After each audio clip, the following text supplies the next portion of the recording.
Assalamualaikum warahmatullahi wabarakatuh. Halo semuanya, kali ini Miss Deti akan membagikan tips dan trik cara mengerjakan TOEIC listening test. Check it out. Tips and trick part 1. Yang pertama adalah fokus pada speaker kedua. Yang kedua, perhatikan pilihan jawaban yang berupa sinonim. Yang ketiga, hindari kata-kata yang terdengar mirip. Dan yang keempat, pelajari cara membuat kesimpulan dari konteks. Yang pertama, kalian harus fokus pada speaker kedua. Part A terdiri dari dialog pendek dan seringkali jawaban dari pertanyaan yang diajukan terdapat di speaker kedua. Jadi, kamu bisa mencoba mengulang dalam hati apa yang dikatakan speaker kedua untuk mengingat dan menjawab pertanyaan. Perhatikan contoh berikut. Dari dialog ini, speaker kedualah yang mengucapkan jawaban dari pertanyaan yang diajukan. Jadi jawabannya adalah B.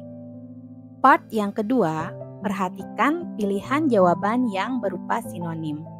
Selagi kamu fokus pada speaker kedua, cobalah juga untuk menemukan kata kunci dari dialog.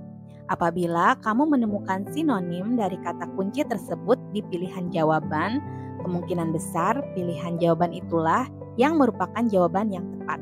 Perhatikan contoh berikut. Kata had to, fill out, dan application memiliki arti yang sama dengan kata was necessary, complete, dan form. Sehingga jawaban yang tepat adalah D. Part yang ketiga adalah hindari kata-kata yang terdengar mirip. Kemungkinan besar kamu akan menemui pertanyaan-pertanyaan jebakan di mana pilihan jawaban yang diberikan terdengar mirip dengan kata yang diucapkan di recording namun memiliki arti yang sangat berbeda. Jangan sampai kamu termakan jebakan. Perhatikan contoh soal berikut. Kata kunci dari dialog ini adalah lacked. Kata locked pilihan jawaban A, look pilihan jawaban B, dan leaked pilihan jawaban C terdengar cukup mirip dengan lacked. Tapi semuanya memiliki arti yang sangat berbeda dan merupakan jawaban jebakan. Jawaban yang benar adalah D. Part yang keempat adalah pelajari cara membuat kesimpulan dari konteks. Beberapa pertanyaan akan memintamu untuk membuat kesimpulan dari dialog yang diberikan. Perhatikan contoh soal berikut. Kamu bisa lihat dari hint yang diberikan, ada water, sand, dan suntan lotion, bahwa kemungkinan besar percakapan ini terjadi di pantai. Sehingga jawaban yang tepat adalah B. Berikut adalah tips and trick part 2. Yang pertama, familiarkan dirimu dengan kalimat yang memiliki lebih dari satu nomina. Yang kedua, pelajari expressions of agreement. Yang ketiga, pelajari peribahasa dalam bahasa Inggris. Dan yang keempat, temukan topik pembicaraan. Yang kedua adalah familiarkan dirimu dengan kalimat yang memiliki lebih dari satu nomina. Beberapa pertanyaan di part A terkadang memiliki beberapa nomina dan nouns. Sebagian test takers merasa kebingungan dengan soal tipe ini. Perhatikan contoh soal berikut. Pembicara kedua menyebutkan dua nama orang yaitu John dan Sarah. Disebutkan bahwa Sarah replace John, sehingga dapat disimpulkan bahwa Sarah lah yang berada di band, bukan John. Sehingga jawaban yang tepat adalah D. Tips selanjutnya adalah pelajari peribahasa dalam bahasa Inggris. Pelajari beberapa peribahasa atau yang dalam bahasa Inggris disebut idiom. Perhatikan contoh berikut. Peribahasa burning the candle at both ends sebenarnya tidak ada hubungannya dengan membakar atau burning dan lilin atau candle.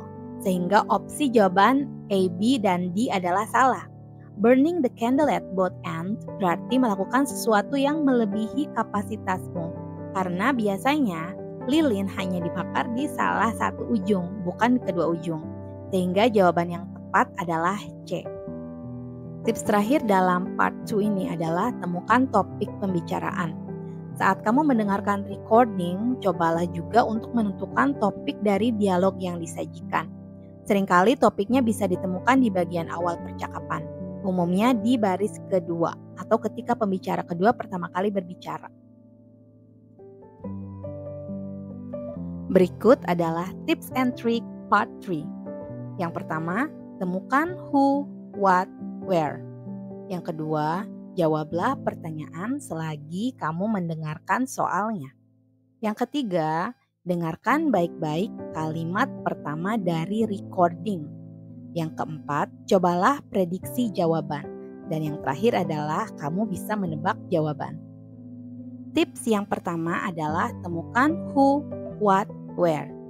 Menemukan kata tanya seperti who, what, where dapat membantu kita untuk menangkap informasi detail dan kata kunci dalam suatu dialog. Dengan begitu, kita dapat memahami isi dialog secara lebih baik. Selain itu, kita juga dapat menerapkan tips berikut untuk meningkatkan kemampuan mendengarkan, yaitu fokus pada topik utama, perhatikan informasi detail, perhatikan kata kunci, manfaatkan waktu dengan baik, dan latihan. Berikut adalah contoh ketika kalian telah menemukan who, what, where. Tips selanjutnya adalah jawablah pertanyaan selagi kamu mendengarkan soalnya. Perlu diingat bahwa recording hanya akan diputar sekali dan kamu dilarang untuk menulis catatan ketika mendengarkan recording. Jadi, sebaiknya jawablah langsung pertanyaan yang diajukan. Tips selanjutnya adalah dengarkan baik-baik kalimat pertama dari recording. Kalau kamu merasa kewalahan dan bingung mengingat semua informasi yang terdapat di recording, paling tidak dengarkanlah bagian awal dari recording dengan sangat seksama. Seringkali kamu akan menemukan pertanyaan tentang ide pokok dari recording yang diberikan dan biasanya ide pokok ini terletak di awal. Tips berikutnya adalah cobalah prediksi jawaban. Seringkali test taker beranggapan bahwa bagian listening itu hanya bertujuan untuk menguji kemampuan listening. Padahal sebenarnya bagian listening itu juga secara tidak langsung menguji kemampuan reading kamu. Kamu harus bisa membaca pilihan jawaban dengan cepat dan menemukan kata kunci. Kata kunci ini akan membantumu mendengarkan secara lebih aktif dan kamu akan menjadi lebih sadar dalam mendengarkan informasi yang sesuai dengan kata kunci. Seringkali pilihan jawabannya memiliki hint atau petunjuk yang akan membantumu membuat prediksi yang masuk akal. Tips yang terakhir adalah menebak jawaban. Jika kalian benar-benar tidak tahu jawabannya, maka tips berikutnya adalah kalian harus dapat menebak jawaban. Skor tidak akan dikurangi apabila jawaban kalian salah. Jadi, tidak ada salahnya menebak jika memang benar-benar tidak tahu jawabannya. Karena setiap satu soal yang dijawab dengan metode tebak, peluangnya adalah 1:4. Jadi, tidak ada salahnya jika kalian menebak jawaban.